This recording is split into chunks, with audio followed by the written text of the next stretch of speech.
gente entrando aqui. Bom, o nosso tema de hoje, ele tem dois tópicos, na verdade. É falar sobre a carreira dos juízes e sobre os auxiliares da justiça. Mas por uma questão de tornar a aula um pouco menos cansativa e ter mais atenção de vocês, eu resolvi inverter. Resolvi falar primeiro dos auxiliares da justiça, depois a gente fala do juiz, porque o juiz é um pouco mais extenso, tem alguns detalhes, e aí pode cansar vocês.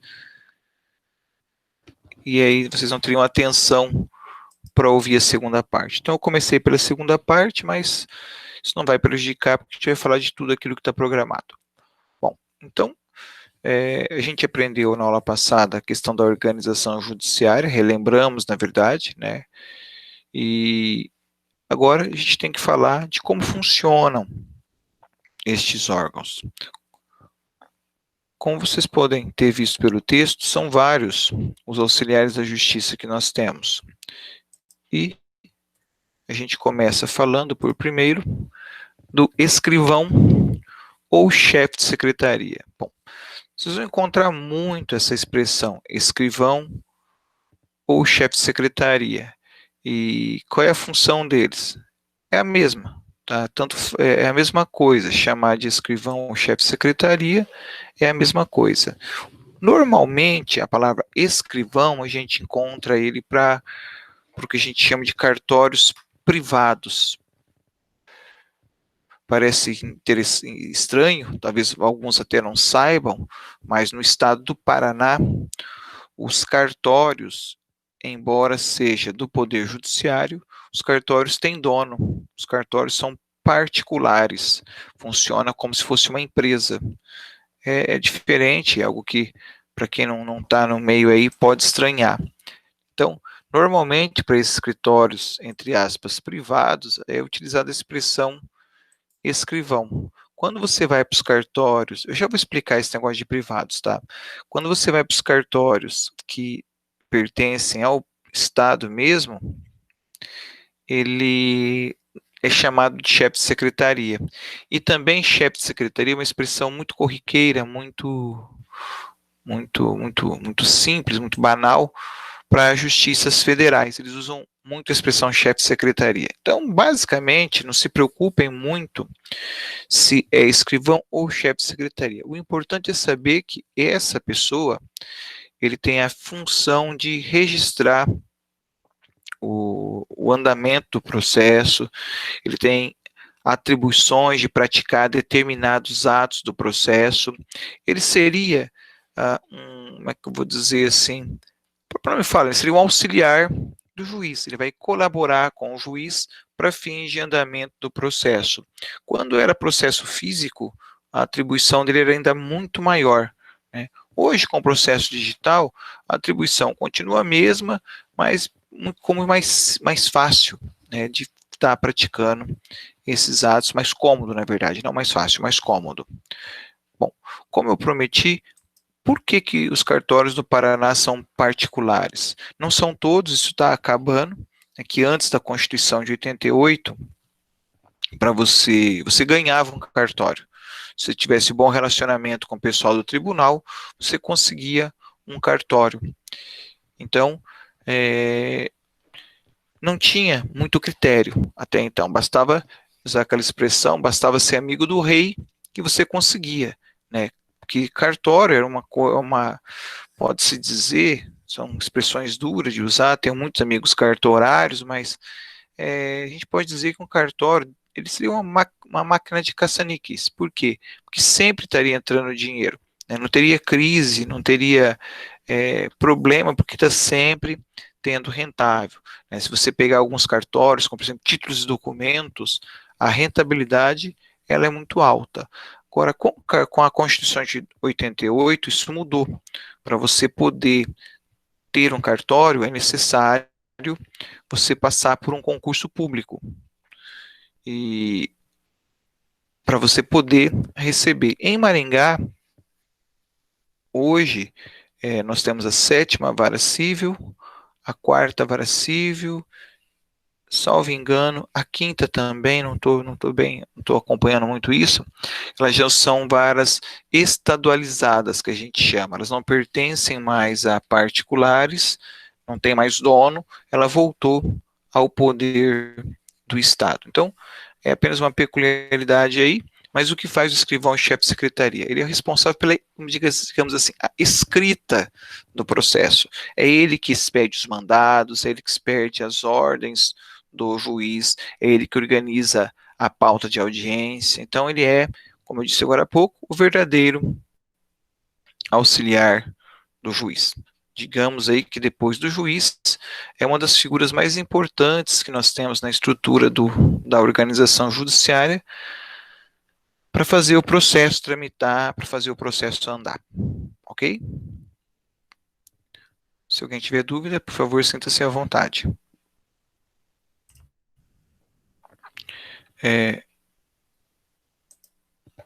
O segundo auxiliar seria o oficial de justiça. O oficial de justiça é como se ele fosse os braços, os olhos e os ouvidos, digamos assim, do juiz. É ele que vai a campo para cumprir as ordens do juiz. Então, o juiz dá uma ordem, por exemplo, manda citar. Quem vai fazer a citação é o oficial de justiça. Ele que vai procurar o réu. Aqui também é concurso público para você poder entrar. É uma carreira interessante. Digamos que existe algum risco, porque o oficial de justiça, na justiça, no processo civil, ele é um pouco mais tranquilo. Mas imagine você um oficial de justiça cumprindo ordens de prisão, né? Traficante, outras coisas, o oficial de justiça que vai atrás de cumprir essas ordens. É óbvio que quando se trata de situação de alto risco, ele vai acompanhado de policiais. Ele requisita força policial, o juiz autoriza e ele vai realizar isso. Semana passada, um cliente nosso, ele tinha que ser realizada uma perícia na fazenda, ele não deixou o perito entrar. Aí o juiz expediu um auto de constatação. Ele determinou que o oficial fosse até a fazenda, né, junto com o perito, para que pudesse obrigar, né, a entrada desse perito na fazenda. Então, era uma fazenda cercada, com muita segurança, então o perito não conseguiu entrar, o oficial teve que ir até lá, né, só que aí o oficial ligou para mim, liguei para o cliente, a gente negociou essa entrada lá sem grandes problemas, mas o juiz já tinha dado a ordem para que o oficial levasse com ele força policial, e leva mesmo, né? Quantos policiais leva? Quantos forem necessários, depende do problema. Vocês devem ter visto já pela televisão eventual aí reintegração de posse. Então, na reintegração de posse tem lá às vezes um pelotão, né, todo para fazer a reintegração quando é de terras e outras coisas mais. Então, o oficial de justiça é o cara que vai fazer o trabalho, é o que vai cumprir, né, melhor, cumprir e fazer cumprir, acho que mais fazer cumprir as ordens do juiz. Beleza? Então, o escrivão, ao lado do oficial de justiça, são as grandes estruturas que a gente vai trabalhar aí no dia a dia. Depois nós temos o perito. Aqui tem uma estrutura que é a seguinte, o Poder Judiciário, ele não tem peritos, pessoal, ele não tem. Quando a gente fala de perícia, a perícia ela sempre será uma perícia externa. O juiz vai nomear alguém, um expert no assunto, um engenheiro agrônomo, um engenheiro civil, um contador, enfim, um médico, um odontólogo. Ele vai nomear alguém para praticar as perícias, para fazer as provas técnicas. O que vocês também têm que tomar cuidado é lá no penal. Nós temos, sim, né, os estados possuem seus institutos de criminalísticas, que servem para fazer exatamente levantamento, para fazer perícias, mas são perícias na área criminal. Né, são perícias na área criminal, são perícias que envolvem, na maioria das vezes, questões de medicina legal. Então, isso é lá no penal, mas são poucas as áreas que tem também. O Brasil não é como o filme americano, que você tem lá o gabinete da promotoria, tem toda uma equipe. Não, aqui não é assim. Aqui no Brasil, a perícia ela é feita por órgãos externos ao Poder Judiciário. Então, se precisa de um exame de DNA, tem que nomear um laboratório. Se precisa de, enfim, de qualquer perícia, é uma pessoa privada que vai ser nomeada. Quem vai pagar essas custas, né, vai ser como a gente estudou lá. Quem pede a prova, paga pela prova. Então, se o autor quer uma perícia, o juiz nomeia o perito e quem vai pagar esse perito é a parte que requereu. Então, o perito é uma pessoa de confiança do juiz, que vai elaborar o seu laudo, que vai estar fazendo o exame, fazendo ali a avaliação quando necessária. A perícia é uma prova, é um meio de prova, e ela é estudada separadamente quando a gente vai lá para o próximo semestre, quando entra na parte de provas. Mas, importante saber que o juiz ele é auxiliado pelo perito. Uma informação importante desde já, o juiz não é obrigado a respeitar o laudo do perito. Significa que, mesmo que o perito diga uma coisa, o juiz pode sentenciar outra completamente diferente daquilo e a sentença estará correta, porque quem julga é o juiz, o perito é um mero auxiliar. Então, o juiz não está vinculado ao laudo do perito, ok? Nossa próxima auxiliar. Nosso próximo auxiliar aqui é o depositário e o administrador. Essa figura aqui ela tem pouquíssima utilidade para nós. Né? Então, quem que é o depositário? Ele tem uma figura típica, né? Todo o fórum tem a figura de um depositário, diferente do perito, que ele é nomeado para o ato, né? O depositário sempre tem. O depositário é quem vai receber os bens apreendidos, é quem vai ficar responsável pelos bens apreendidos. E também, mais uma vez, lá no penal tem bastante isso. Né? Apreende uma bicicleta, uma arma de fogo, isso vai para um depósito público. No processo civil, normalmente, quando há apreensão de um bem, o juiz nomeia uma pessoa para ficar encarregada por esse bem. Então, via de regra, quando há apreensão de um carro, muitas vezes a pessoa que está com o carro, ela pode ficar com o veículo na qualidade de depositário. Claro que a gente, como advogado, não quer isso. Você quer apreender o veículo e tirar das mãos do proprietário, de quem está com o carro, até para que ele sinta a dificuldade do processo e venha cumprir a obrigação, venha fazer o acordo. Eu, quando era estagiário, eu era encarregado do cumprimento das cartas precatórias, eu viajava aí boa parte do Paraná, basicamente, fazendo apreensão de colheitadeiras. A gente trabalhava com área de insumos agrícolas, então o pessoal comprava insumo e não pagava, aí a gente pedia a apreensão da colheitadeira, a gente ia lá, buscava a colheitadeira e trazia, né, e deixava no pátio do credor. Então, é uma forma de você, digamos assim, incomodar o devedor, é tirar dele e entregar, via de regra, fica com a parte. Então, no processo civil, dificilmente a gente usa a figura do depositário e do administrador de bens, mas ele existe. Então, se de repente lá você tem apreensão de alguma coisa, de algum bem, algum objeto, esse objeto vai para um depósito e esse depósito tem uma pessoa que é o responsável. Okay? Mais ou menos como se fosse lá um depósito da Receita Federal, aqueles pátios imensos que ficam as coisas ficam guardadas lá. O problema é que essas coisas não ficam guardadas com o devido cuidado.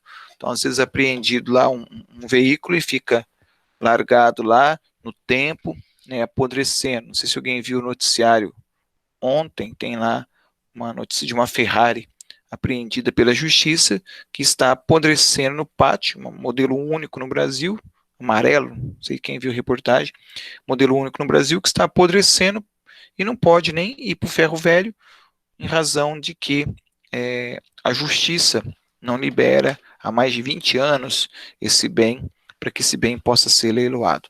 Isso é uma crítica que eu faço particularmente, não consigo entender com a dificuldade que a Justiça tem em liberar esses bens, veículos, carros, caminhões.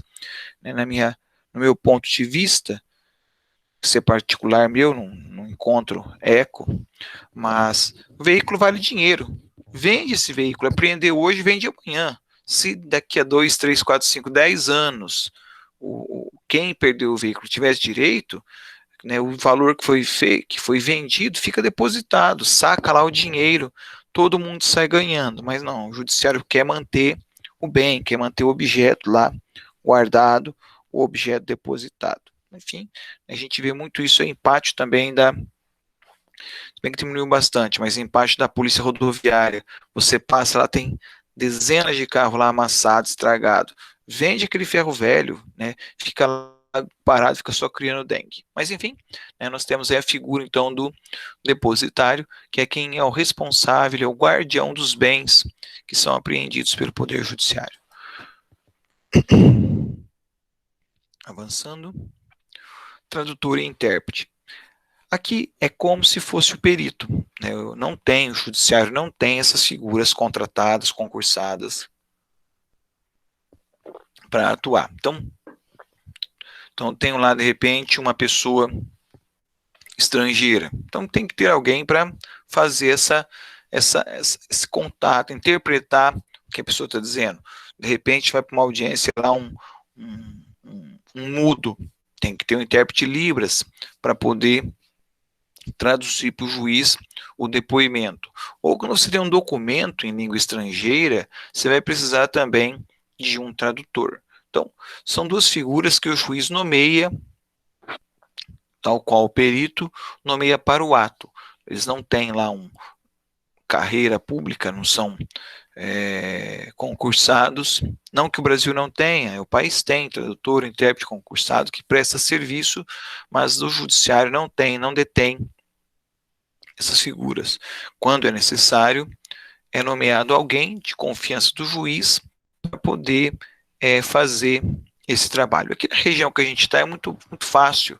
Agora eu fico pensando lá no norte, nordeste do país, quando precisa alguém para traduzir determinados documentos que venham em determinadas línguas que não são tão comuns, como mandarim, como o próprio chinês, como o japonês. Então, é mais difícil. Mas, enfim, o judiciário ele tem a liberdade para nomear qualquer pessoa, até mesmo de outros estados. Qual é o problema? O custo. Quanto mais distante for o tradutor, o intérprete, o próprio perito, quanto mais longe for, mais caro vai ficar esse trabalho a ser feito, até por conta do deslocamento. Ok? Avançando mais um pouquinho. Esse é a última figura. O mediador e o conciliador. Bom, os dois, tanto um quanto o outro, têm uma função muito específica. Vocês devem estar estudando isso já nas clínicas, que é a função de, se não estudaram, vão estudar ainda, que é a função de buscar o acordo entre as partes. Então, eles são figuras que já existem há muitos séculos dentro do direito brasileiro, mas ganharam papel de destaque aí nas últimas 2 décadas. Eles ganharam papel de destaque aí, e é o assunto da moda. Hoje digamos assim, é a modinha do Poder Judiciário. Nós temos hoje o Sejusc, que é o Centro... como é que é?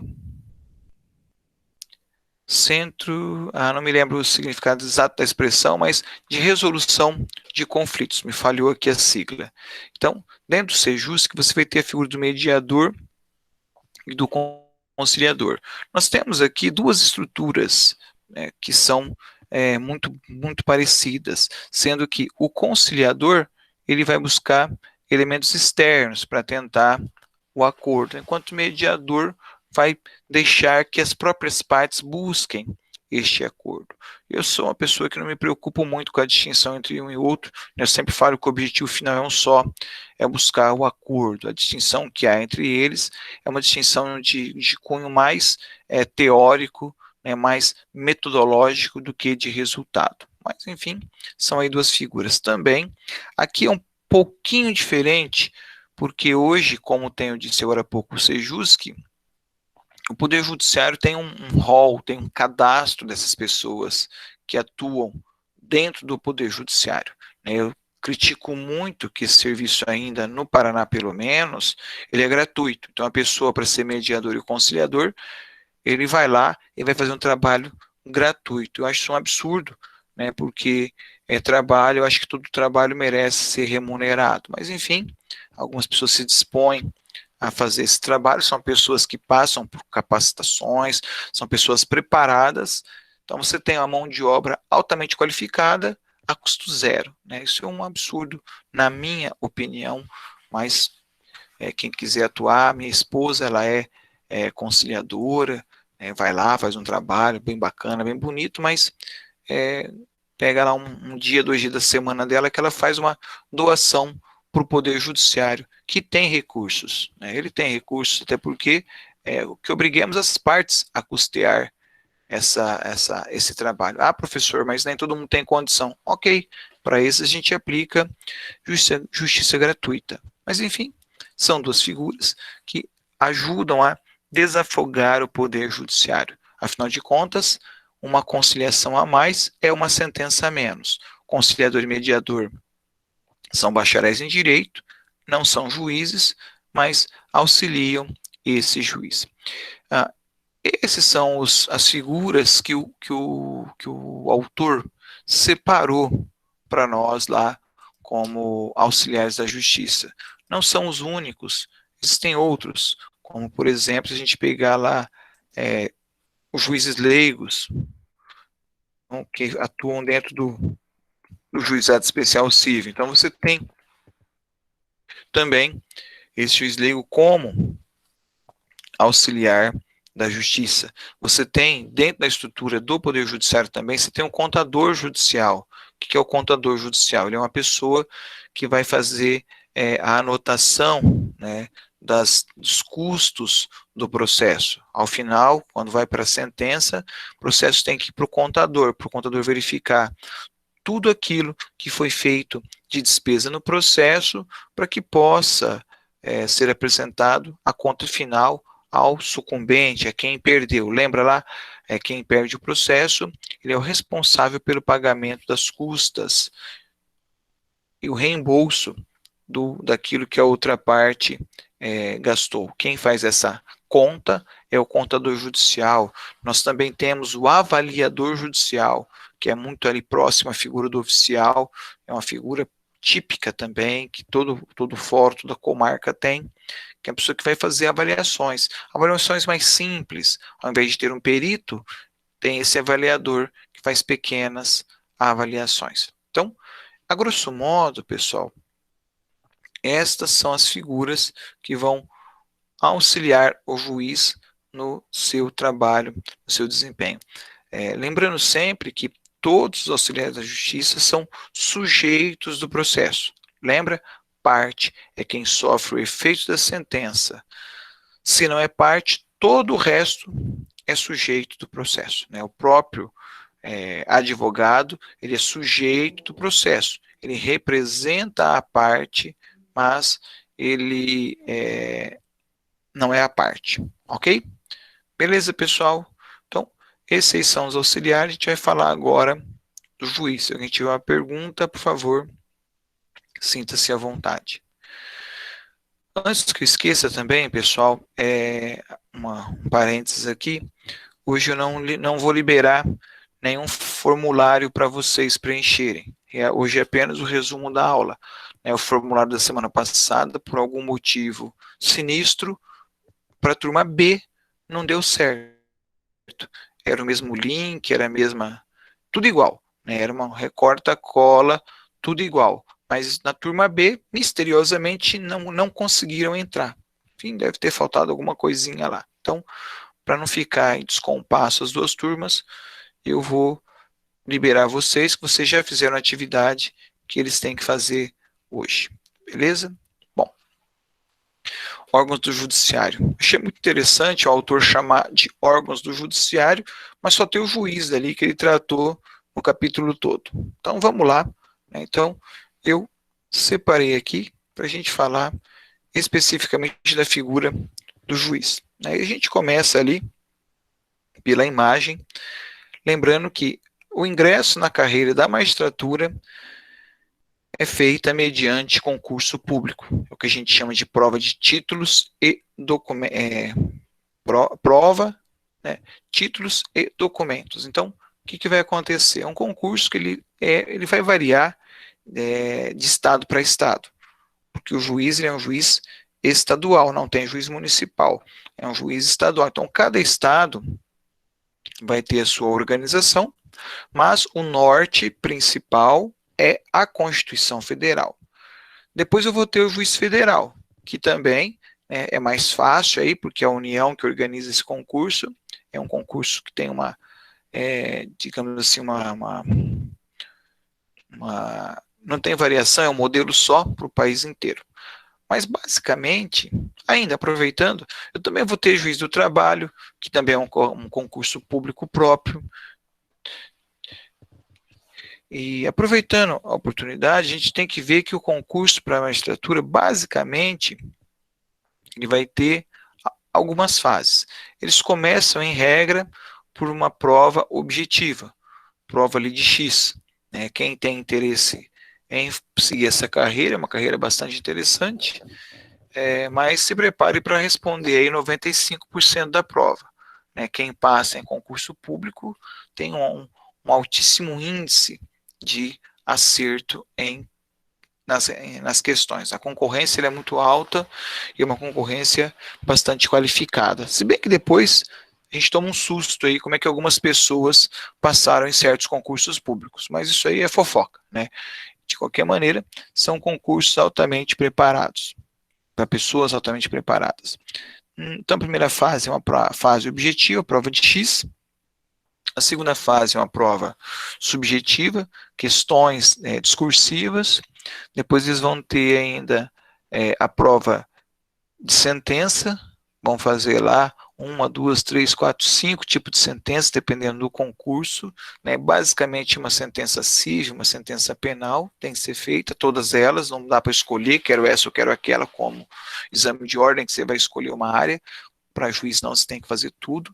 Então, repetindo, prova objetiva, prova discursiva, prova de sentença, depois ainda tem a prova oral, ele ainda vai ser sabatinado, serão feitas uma série de perguntas para a pessoa lá no tribunal, e ainda depois ainda tem a prova de títulos, que é lá quem tem mestrado, quem tem doutorado, quem já foi aprovado em outro concurso público, né, quem tem livro escrito, tudo isso aí vai contar ponto para dar uma classificação final. Essa última fase ela é meramente classificatória, todas as outras fases são fases eliminatórias. Também dependendo, é claro, do edital do concurso, como eu disse, né, cada estado organiza o seu concurso, cada estado tem o seu próprio edital, que vai ter basicamente essas fases aí. Bom, uma vez aprovado no concurso público, ele vai ser investido no cargo.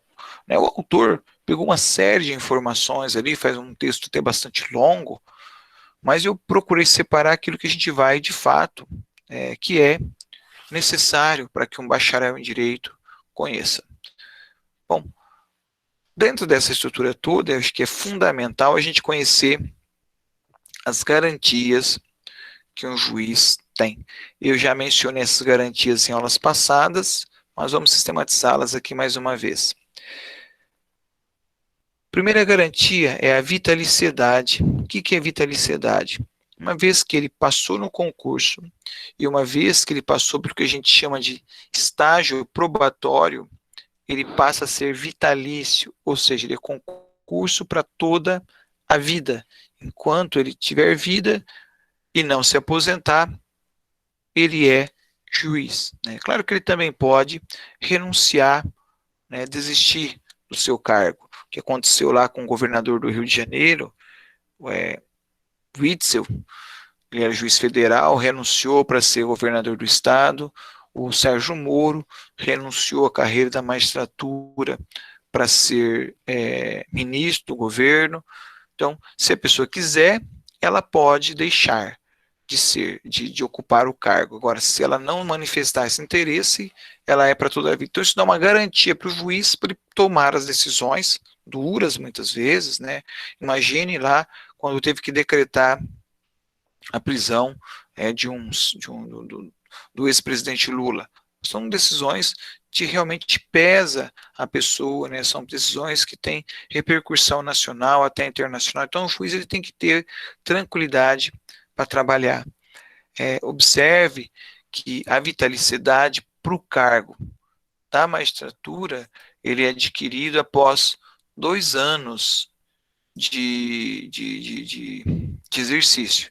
Tá? É um concurso público como outro qualquer, só que os concursos públicos, os outros servidores públicos só adquirem essa, lá eles falam estabilidade, tá? Só adquirem estabilidade depois de 3 anos. Na magistratura bastam 2 anos. É claro que a gente fala em vitalício, fala assim, em vitaliciedade, mas isso aqui pode ter problema. O juiz ele pode perder o seu cargo também, caso cometa crimes, caso cometa alguns desvios, e aí ele vai passar por uma sentença judicial que poderá afastá-lo do cargo. Aqui tem 2 peculiaridades. A primeira delas, nesses 2 anos, né, que a perda do cargo depende de deliberação do tribunal, isso aqui é um problema no serviço público. Por quê? Os gestores não gostam muito de abrir esses processos administrativos. Então, para um juiz, para um servidor público perder o cargo, tem que ser uma falta muito, muito grave, porque o poder público, de certo modo, ele é avesso a essas fiscalizações. Ele acaba ali não sendo tão rigoroso. Na minha opinião, tinha que ser bem rigoroso, mas enfim, né, não é tão firme assim nas decisões. E quando ele já é vitalício, vocês veem isso aí todo dia na televisão, infelizmente, quando o juiz comete um desvio muito grave, ao invés de perder o cargo, o que o tribunal faz? Aposenta esse juiz, né, e em 100% das vezes, aposenta ele com salário integral. Isso para mim é algo muito próximo do fim do mundo. Então o cara faz alguma coisa errada e a sanção que dão para ele é ficar recebendo em casa o salário integral. Eu brinco que meu sonho sempre foi ser juiz. Passar em primeiro lugar para escolher a comarca que eu queria, me tornar vitalício de uma vez por todas, me irritaria, daria uns tiros por aí, e aí seria aposentado vitaliciamente. Tem um caso de um promotor de justiça, se não me engano, mineiro, que matou a namorada, foi condenado, e todo o problema que teve lá, e está lá, aposentado com vitaliciedade, recebendo salário integral. De vez em quando eles exploram esse promotor aí em reportagens. Então fiquem atentos, daqui a alguns dias, alguns meses, anos, aparece esse promotor novamente. Eles fiscalizam que ele está viajando, fazendo academia, né, bota a família da vítima para chorar. Né, eu acho que o judiciário precisaria melhorar, né, o Brasil precisa melhorar como um todo em alguns aspectos. Bom, segundo garantia, depois da vitaliciedade, seria não está me ajudando aqui o programa, é a inamovibilidade, ou seja, ele não pode ser removido. Então, um juiz que está na comarca de Maringá só sai da comarca de Maringá se ele quiser, se ele pedir para sair. Qualquer comarca que ele esteja, ele só sai se ele quiser, né? A Constituição faz essa ressalva aqui, interesse público. Eu nunca vi isso acontecer. E é bom que nunca aconteça mesmo. Porque se o juiz não tiver essa tranquilidade, ele pode evitar, né, flexibilizar algumas decisões. Como assim? Vamos pegar, por exemplo, o delegado. O delegado, ele pertence ao poder executivo. Começou a incomodar, troca de lugar, troca de comarca, troca de cidade. Então, tira dele essa tranquilidade. Juiz não, o juiz ele pode condenar o prefeito, pode condenar até o delegado, porque ele não vai sair da cidade que ele se encontra. E esse negócio de sair da cidade que ele se encontra é uma coisa complicada, porque de repente ele está ali com a família estruturada, tem apartamento, filho na escola, está tudo certinho, e aí ele é removido para uma cidade distante, uma cidade com menos recursos, uma cidade sem cinema, sem teatro, enfim, uma cidade que não é legal. Então, ele não está sujeito a essa pressão. Não tem essa pressão, não tem que se preocupar com isso, porque ninguém tira ele da cidade que ele se encontra. Isso é uma garantia constitucional muito importante. A terceira e última garantia que o juiz tem é a irredutibilidade de subsídios, né? Ou vencimentos, mudou a terminologia ali para uma questão mais administrativa. Em outras palavras, para ficar mais simples, redutibilidade de salário. O que ele ganha não vai reduzir o valor. Então, essas três garantias são fundamentais para dar tranquilidade ao magistrado, para que ele possa, então, como eu já disse, julgar contra qualquer pessoa na cidade ou autoridade. Ele não tem que se preocupar, porque, teoricamente, ele é inatingível, né? Não tem como chegar até o poder que ele exerce. Bom, então essas são as garantias, mas ao lado das garantias, tudo que lhe é dado, você tem que ter uma contrapartida, e essa contrapartida, né, tem algumas vedações. Então o juiz tem algumas coisas que o juiz não pode fazer, as garantias a gente já tinha mencionado em aulas anteriores, todavia os deveres não, né? O que é proibido não. Então o que é proibido é algo novo para nós. Então ele não pode exercer outra função, ele não pode ter outro concurso, salvo magistério. Então ele pode ser juiz, mas também prestar um concurso para ser um professor universitário. Então, isso não há nenhum problema.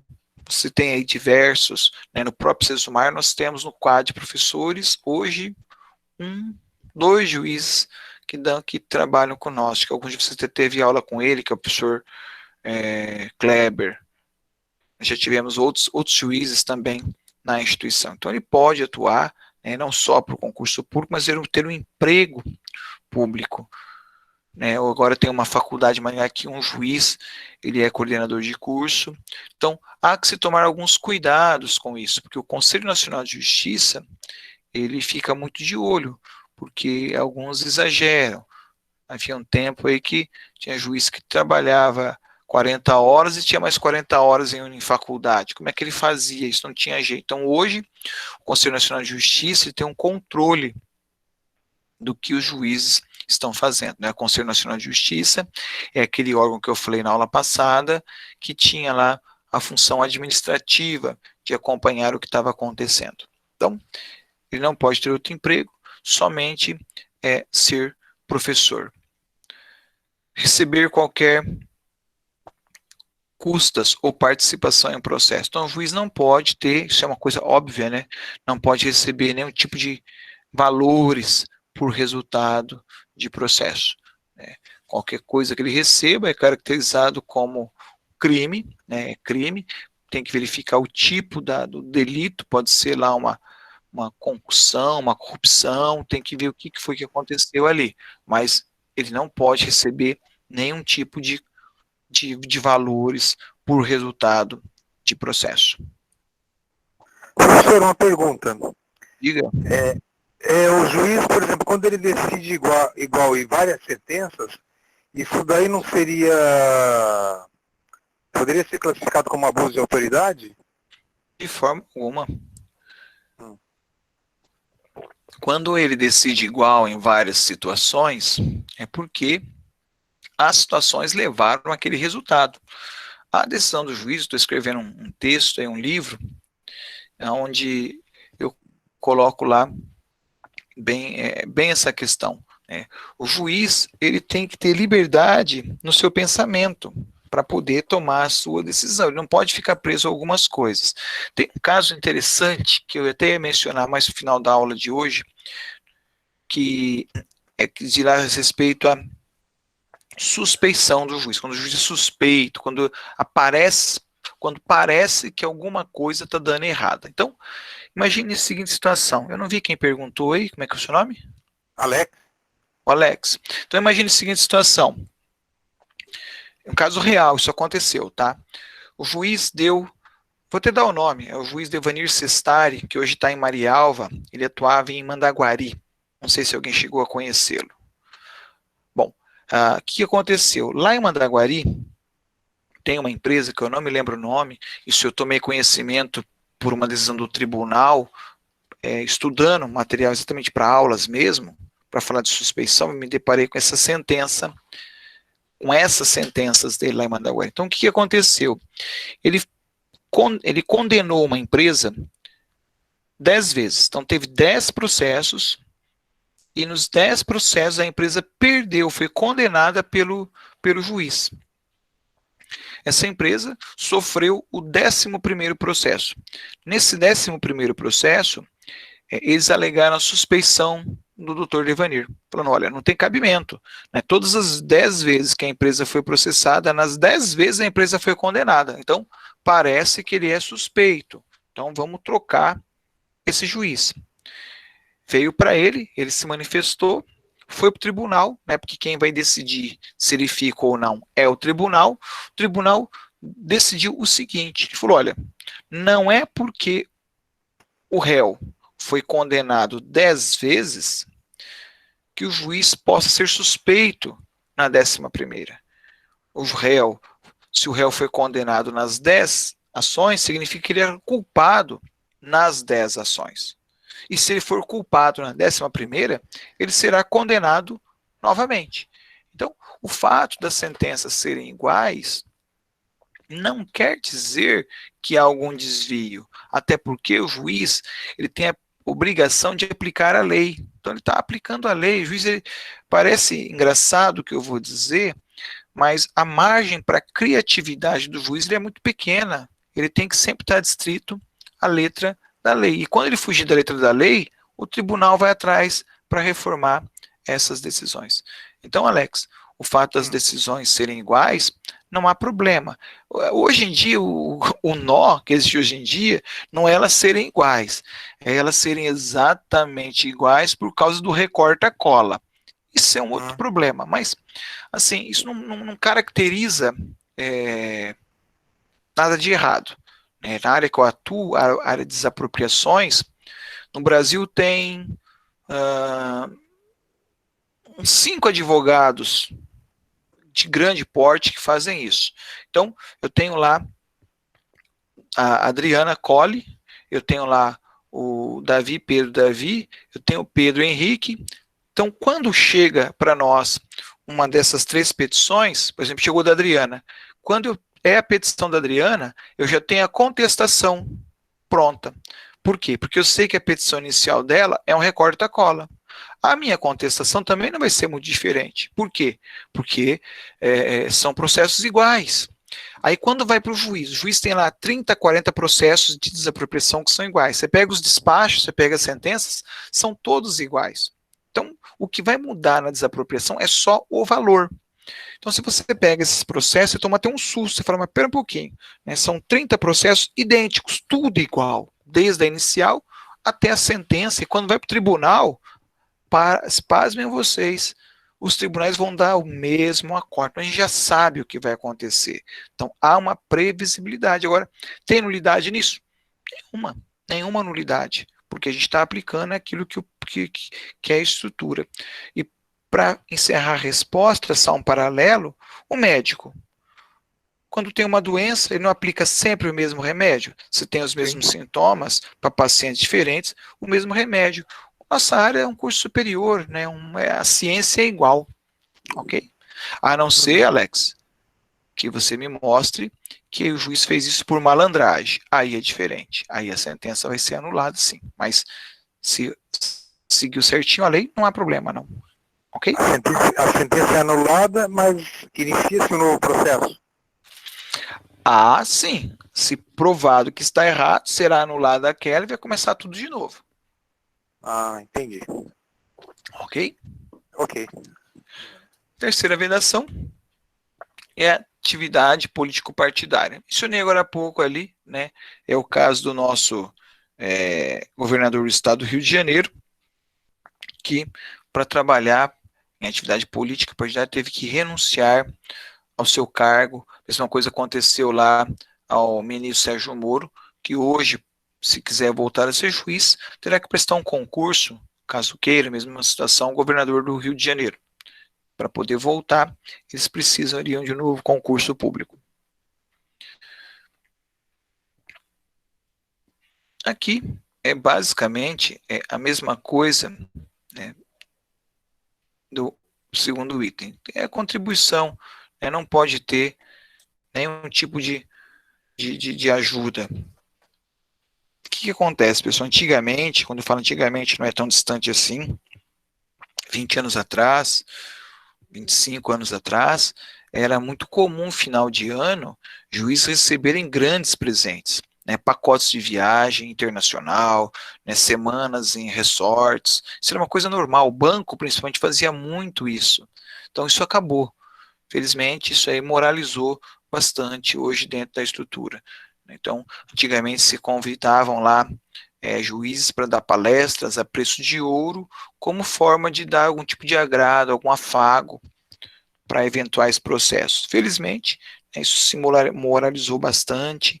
Hoje o Conselho Nacional de Justiça está muito atento, e não só o Conselho, mas a população está muito atenta a essas questões. Então, isso não tem condições, não pode acontecer.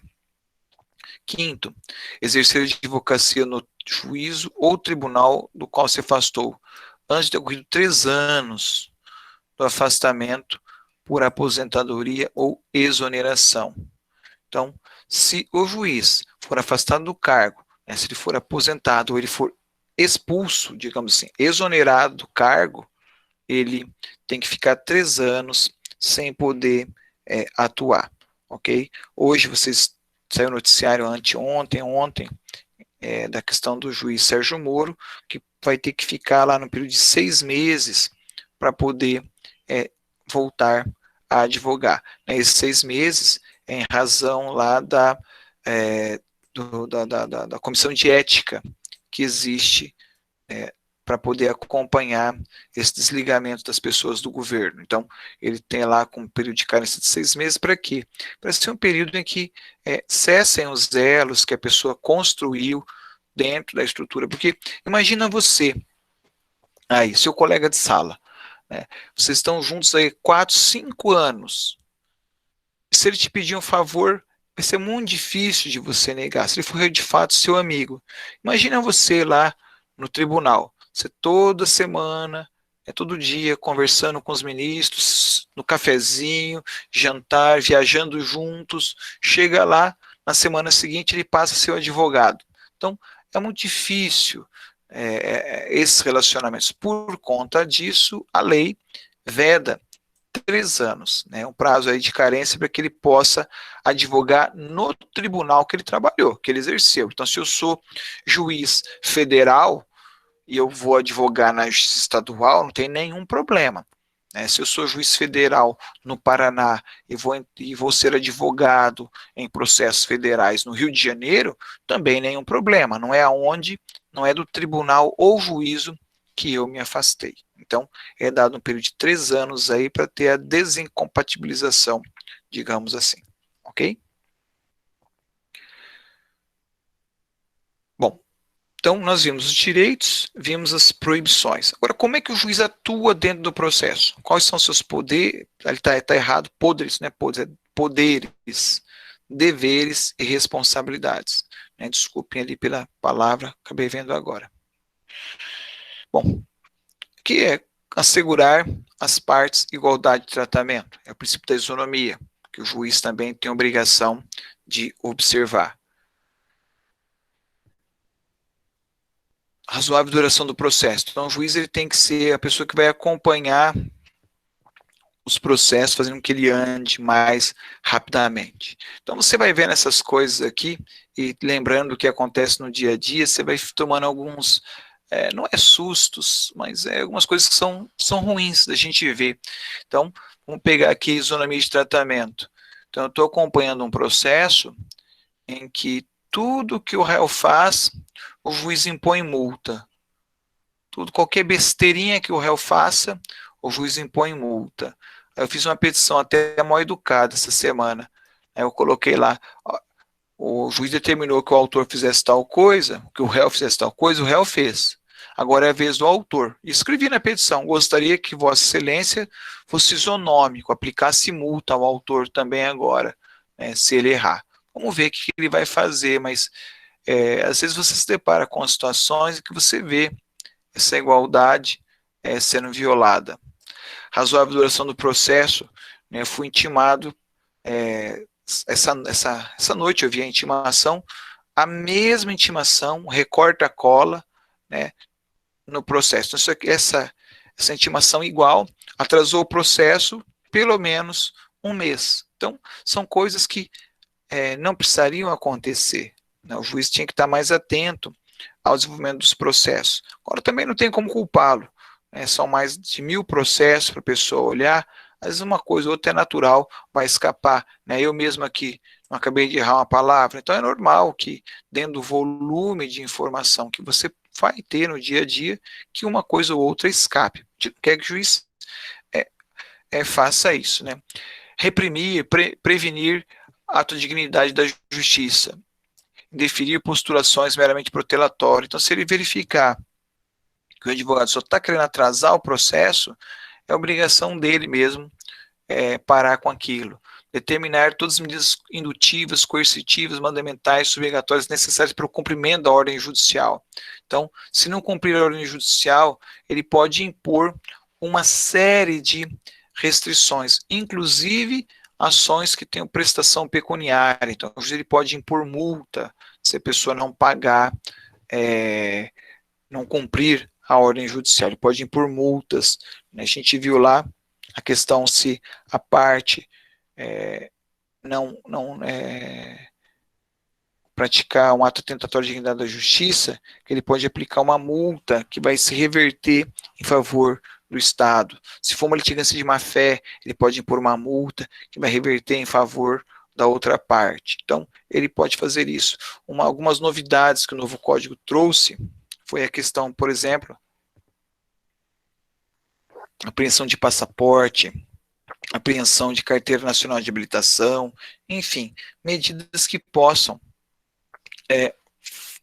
favorecer, motivar, entre aspas, as pessoas a porem fim ao litígio e resolver o conflito, né? O quinto, autocomposição, acordo, né? Promover a qualquer tempo a autocomposição, preferencialmente, olha aqui, ó, conselhos de conciliadores e mediadores, aquelas duas figuras que eu acabei de falar para vocês ali nos auxiliares. Então, ele quer que o juiz faça essa autocomposição, mas pode ser feito por intermédio de conciliador, não precisa ser o juiz que vai ter que estar na sala de audiência, né? E tem uma crítica, eu acho muito importante a figura do juiz em uma audiência de conciliação, porque o juiz exerce uma figura emblemática, né? As partes se sentem mais motivadas quando tem a figura do juiz, mas também entendo que com o volume de ações ele não consegue estar em todos os processos, mas enfim, a proposta é que a gente sempre tente um acordo dentro do processo, né? Aumentar prazos, o juiz ele até pode dilatar prazos, né, desde que tenha ali um consenso entre as partes. Então, aqui a lei fala que ele pode dilatar, que ele pode alterar, mas o que é sempre importante que haja um consenso entre as partes para que ele possa fazer. Eu digo que o juiz pode fazer muita coisa, mas não pode tudo, né? Ele não é supremo, então ele tem que respeitar a lei, tem que respeitar a estrutura processual. Exercer poder de polícia, requisitando força policial quando necessário.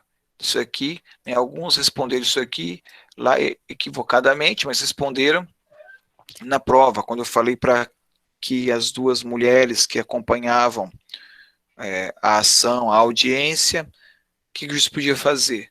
Alguns responderam que ele podia exercer de poder de polícia, concordo. Ele poderia tirá-las para fora desde que elas estivessem incomodando, desde que elas estivessem tumultuando. Né? É muito constrangedor, mas às vezes isso pode acontecer, sim. As partes elas podem exagerar, né? Principalmente nas audiências, onde os nervos estão ali exacerbados. É o papel do juiz manter a ordem. Né? Oitavo, determinar o comparecimento das partes a qualquer momento, né, para poder saber o que está acontecendo no processo. Raríssimo, isso aqui eu nunca vi acontecer, já tinha essa previsão também no código anterior, mas nunca vi juiz fazer isso.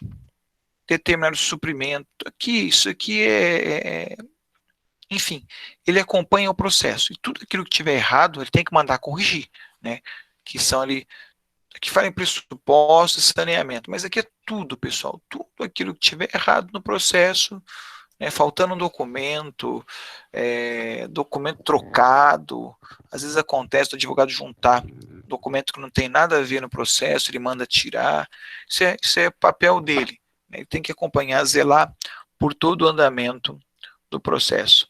Aqui, um pouco mais tem a ver com as ações coletivas, quando se deparar com diversas demandas individuais, repetitivas, oficial ao Ministério Público, a Defensoria e, na medida do possível, estimado para que seja o artigo 5º aqui, na verdade, assim, quando tem demandas que são repetitivas, demandas iguais, aí ele pode promover ali uma ação coletiva, informar estes órgãos para que os órgãos façam uma ação coletiva. Então, ao invés de ficar lá julgando 1, 2, 3, 4, 5, 6 ações iguais, ele avisou o Ministério Público, ó, tem 6 ações iguais do consumidor. O Ministério Público analisa, verifica, se for o caso, o Ministério Público daí vai montar uma ação coletiva para julgar aquelas ações que são todas iguais ali. Okay? Isso é algo novo também, não tinha muito essa perspectiva, ainda estão aprendendo a usar essa ferramenta. Então, basicamente, essas são as estruturas que nós temos dos deveres, né, responsabilidades e poderes do nosso magistrado. Ok?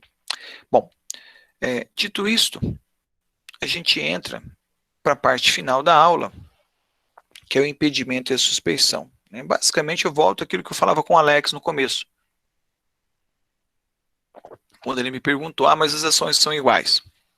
Veja, o juiz ele tem que transparecer, né, é imprescindível a lisura e ao prestígio das decisões judiciais, a inexistência da menor dúvida sobre os motivos da ordem pessoal que possam influir no ânimo do julgador. Essa frase aqui está lá no professor Humberto, e eu achei que destacá-la para vocês. É fundamental isso, pessoal. A gente tem que ter plena confiança no juiz, a gente tem que ter tranquilidade que a decisão está sendo uma boa decisão. E para isso, né, quem informa isso para nós é a imparcialidade do juiz. E atenção, se a gente perceber que houve a quebra da imparcialidade, ela só pode ser quebrada de duas formas. Ou por impedimento do juiz, ou por suspeição do juiz. Tanto uma quanto a outra estão na lei, mas entendam o seguinte, o impedimento, eu sempre digo que são causas objetivas. O impedimento, você sempre vai conseguir provar por documento. Vai ser facilmente comprovada documentalmente. Tem um caso só que é um pouquinho mais difícil, mas, em regra, impedimento é por documentação. E vamos ver quais são as causas de impedimento. Então, há impedimento. Então, o juiz não pode atuar de jeito nenhum. Ele fica proibido de ficar naquele processo. 2. Que interveio como mandatário da parte, atuou como perito, Ministério Público ou prestou depoimento como testemunha. Então, você fala, mas como é que ele pode ter sido Ministério Público? Ele pode, antes de ser juiz, ele pode ter sido membro do Ministério Público. Ele prestou um concurso. Eu tinha um amigo que ele era juiz em Minas Gerais, cansou de ser juiz, prestou concurso para para o Ministério Público.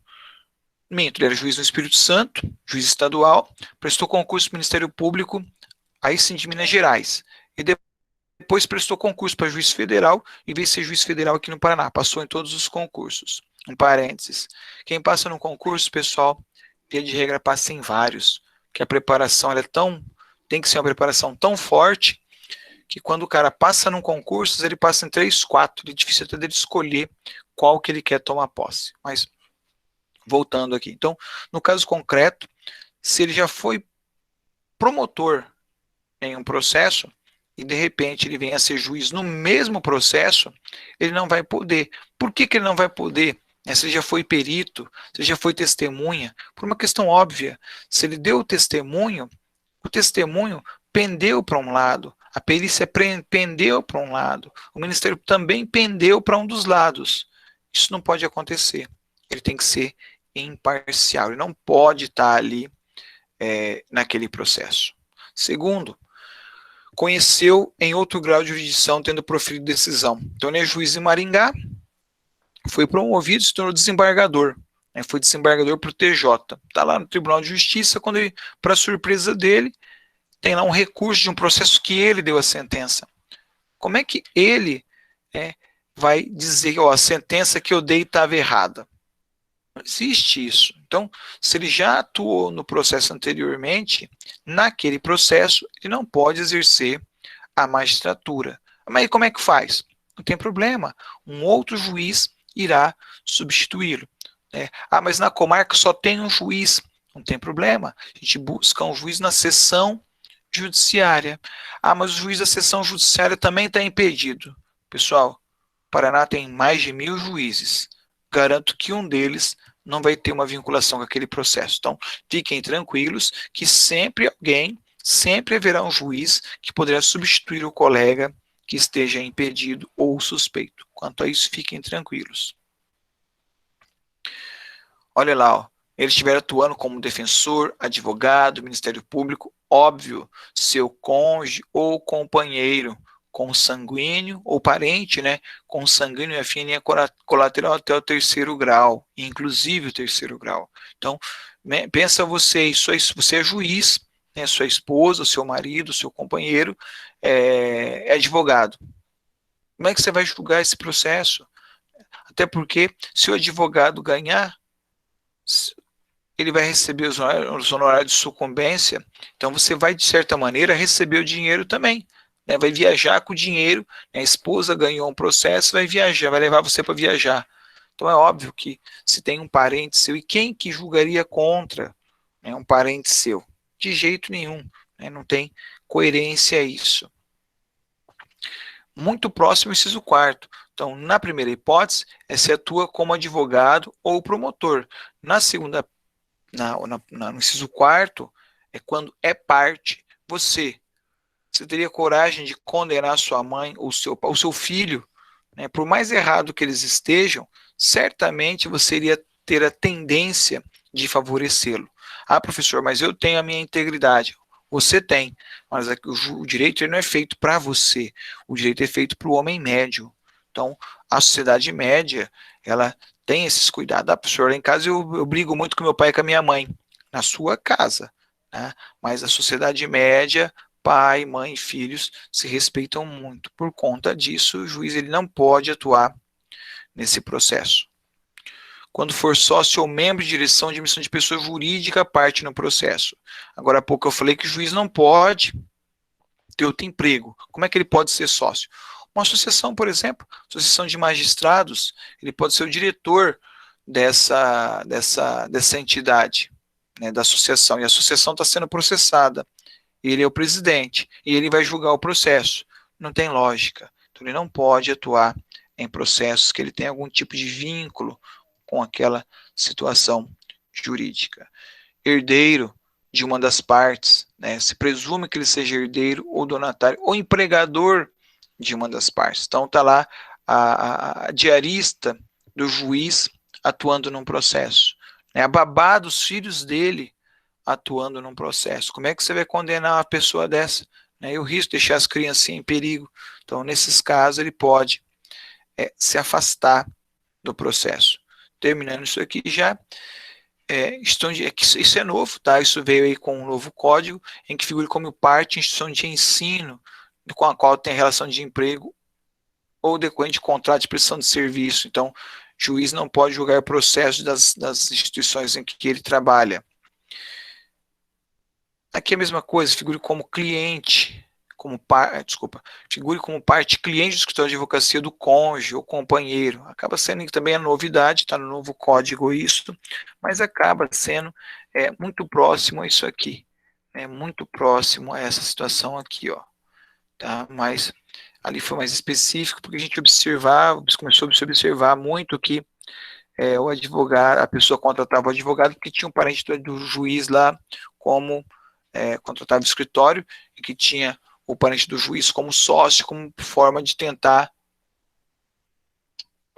obter vantagens. E o judiciário não pode ter a menor suspeita dessas vantagens ilícitas. Então, essas são as causas do impedimento. Tem a última aqui. Quando promover ação como parte ou seu advogado. Então, se o juiz for parte no processo, ele também não pode continuar, isso é uma coisa óbvia demais, ele não pode julgar o processo em que ele é parte, ou ainda o seu advogado. Então, ele tem um advogado que atua para ele em outros processos, e vai ter o advogado que fez o divórcio dele, por exemplo. Se o advogado fez o divórcio dele, ele não pode julgar causas daquele advogado. Então, isso é uma forma de impedir a atuação do juiz. Como eu disse a vocês, todas elas muito fácil de provar por documento. Talvez a mais difícil seja a questão que envolve aqui a questão de companheiro, né? Que para ser companheiro não precisa ter lá a escritura de união estável, basta viver junto. Esse aqui é um pouco mais difícil de provar. Mas fora isso, todo o resto aqui você vai achar um documento que comprove essa situação. Talvez também a questão do emprego, né? Onde você tem lá a diarista que talvez não tenha um contrato formal, mas em regra, tirando essas duas situações, o resto todo você vai ter como comprovar documentalmente.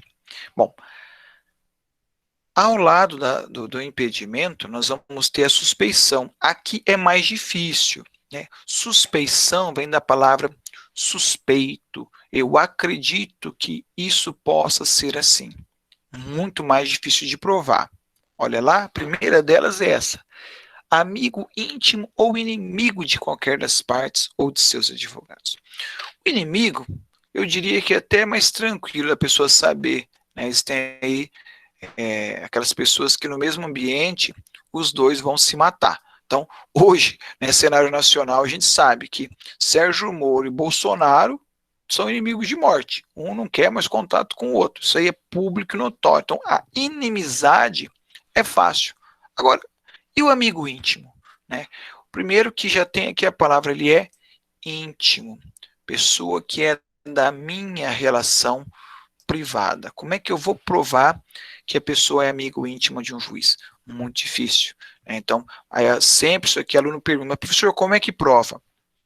Você prova de todos os meios cabíveis em direito. Né? Vamos pegar hoje aí o modelo da moda, Instagram. Então, você tem lá a foto do juiz e da parte, né, viajando junto, no mesmo, fazendo pesca submarina junto, né, na sauna junto. Então, se você conseguir comprovar essa intimidade, essa proximidade, você pode pedir o afastamento do juiz. Mas, como eu disse, difícil de provar. Mas, se conseguir provar, não tem nenhum problema, você afasta esse magistrado. Segundo, receber presentes de pessoas que tiverem interesse na causa. Aqui é muito parecido, né, com a questão anterior, lá também do impedimento. Mas eu prefiro isso aqui, ó, aconselhar as partes, né, falar sobre o processo.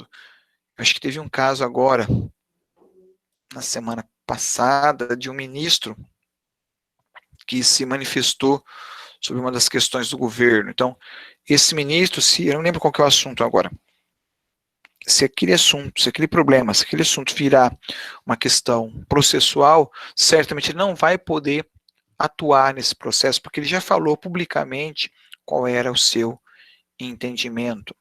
Né? Aqui é a mesma coisa, quando qualquer das partes for credor ou devedora, do seu cônjuge ou companheiro ou parente. Então, como é que ele vai julgar, né, processos que onde há crédito de um parente, sua esposa precisa receber aquele dinheiro? Como é que assim? Como já tem uma passagem de um imperador romano, acho que é Júlio César, acho que é Júlio César, ele tem uma passagem que ele fala assim, a mulher de César não basta ser honesta, precisa parecer honesta. Então, não basta ser honesto, você tem que ter a aparência de honestidade. Então, aqui é a mesma coisa.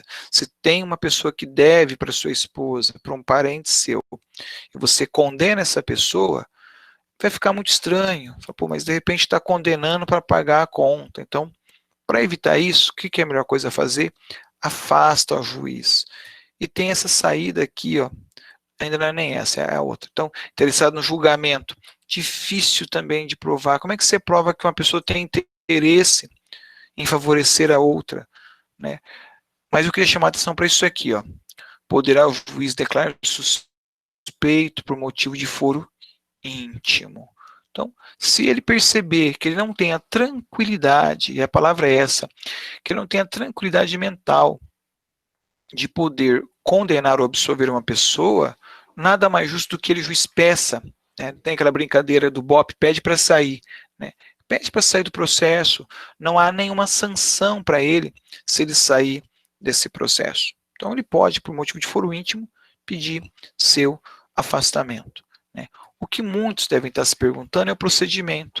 O procedimento aqui é bastante simples, né? O autor gasta muitas páginas para falar sobre isso, mas é muito simples o procedimento. O procedimento basicamente é o seguinte: a parte que conseguir provar que o juiz é impedido ou suspeito, apresenta uma petição no processo e fala ao juiz, né, o senhor é suspeito. Naquele caso, Alex, que eu falei do devanir cestari, foi suspeição, né? Encaixaria nesse daqui, ó. Interessado em julgar em favor de alguma das partes. Ele queria prejudicar, né, o réu, na visão dele, queria prejudicar o réu. Então, eles pediram a suspeição do juiz. Então, atravessou uma petição escrevendo: doutor, o senhor é suspeito, né? Pelo contraditório, o juiz vai ter a prerrogativa de dizer: sou suspeito ou não sou suspeito. Você fala: mas professor, quem que vai assumir isso? Pessoal, se ele for suspeito, a melhor coisa que ele faz agora é assumir. Por quê? Se ele não assumir a suspeição, né, vamos recapitular, a parte pede, o juiz faz o contraditório, fala-se sim. Se ele fala que sim, sou suspeito, ele sai do processo sem punição, sem sanção, sem nada, e o processo vai para um suspeito. Agora, se ele falar que não, que eu não sou suspeito, vai subir para o tribunal.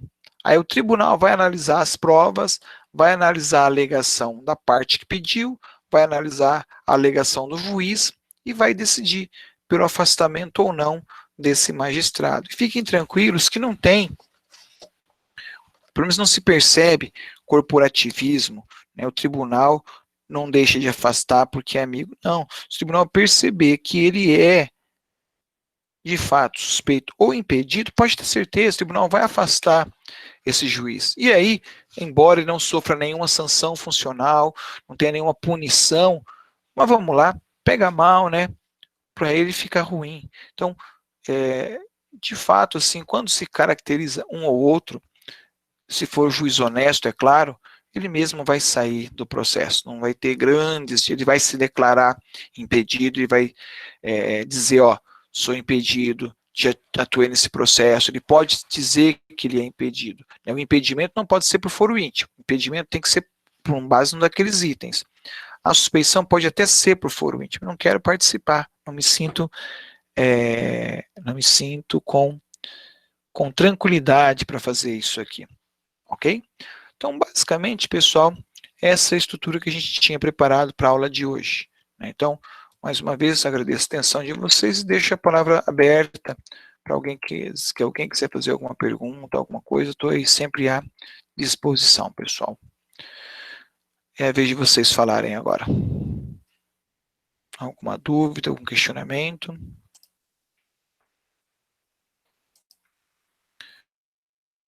Se não tiverem dúvidas, vou liberando vocês então para poderem fazer lá o resumo da aula, uma vez que hoje nós não temos o formulário para vocês.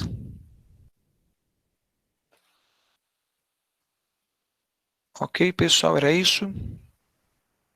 Professor, Tem hoje não alguém? tem que responder nada no formulário? Não, hoje não. Hoje eu liberei vocês. Então, porque o estúdio eu até tentei entrar, só que eu não consegui. E eu acabei entrando via WhatsApp, né, acho que a Rafa mandou o link, mas o estúdio eu não consegui entrar. Não, hoje não vai ter, fica tranquilo. Essa é turma A, né? Beleza, Turma A então. não. Tá bom? Turma Valeu, A. meu querido. Então tá. Tá Obrigado, bom. Obrigado, hein? Alex. Obrigado, Tchau, tchau. gente. Tchau, tchau. Tchau, Mais tchau, alguma? professor. Tchau, tchau, Rafa. Um beijo.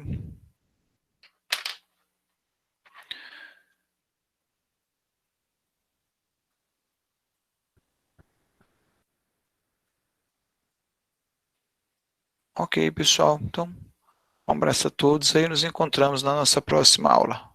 Forte abraço.